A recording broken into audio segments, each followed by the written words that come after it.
Depuis le Mexi, Harry et Meghan ont construit leur image sur l'antagonisme et la rupture avec la famille royale britannique.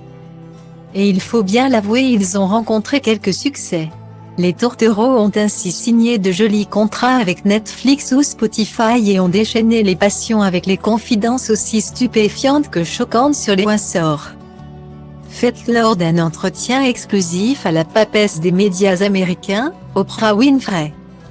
Il y a quelques mois, le frère cadet du prince William a révélé qu'il venait de signer un contrat avec une maison d'édition britannique pour la rédaction de ses mémoires. Pour les 3 volumes, Penguin Random House avait ouvert son carnet de chèques et offert une avance de plus de 17 millions de livres sterling au jeune père.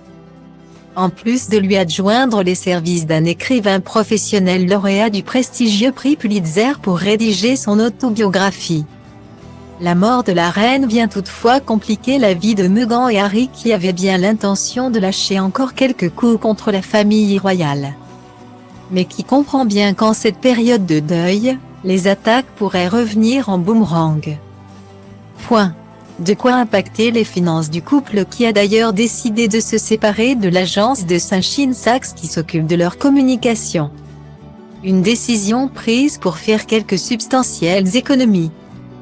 Dans le même temps, une rumeur insistante affirme que le prince et sa belle essaient de quitter leur demeure paradisiaque de Montecito qui offre des prestations époustouflantes. Étendue sur plus de 1350 mètres carrés sur 13 hectares de terrain, elle se compose de 9 chambres. 16 salles d'eau, un spa, une salle de gym, une cave à vin, une salle de cinéma ainsi qu'une salle de jeu. Piscine, terrain de tennis et même une aire de jeu complètent la liste.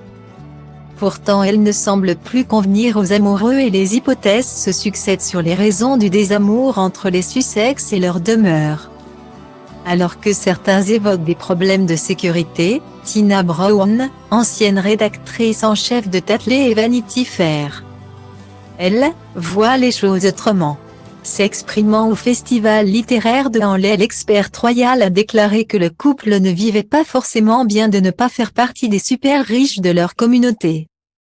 Brown a ainsi déclaré, à Montecito où ils vivent, leur maison de 14 millions de dollars est vue comme un modeste cottage en comparaison de ceux qui les entourent. De quoi, selon elle, expliquer les recherches désormais menées par le couple dans le quartier très chic de Hope Ranch. Et à un moment donné, on pourrait se dire qu'elle cherche plus qu'une nouvelle maison. Datalink People égale à 022C58E1F3C4612 Wifad 33DC9C2 Elon Musk est toujours célibataire.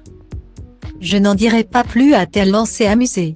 Cette plaisanterie d'un goût douteux ne devrait guère amuser le prince Harry, qui n'appréciera sans doute pas de voir la probité de sa belle mise en doute. Le demi-frère de cette dernière, lui appréciera le tacle.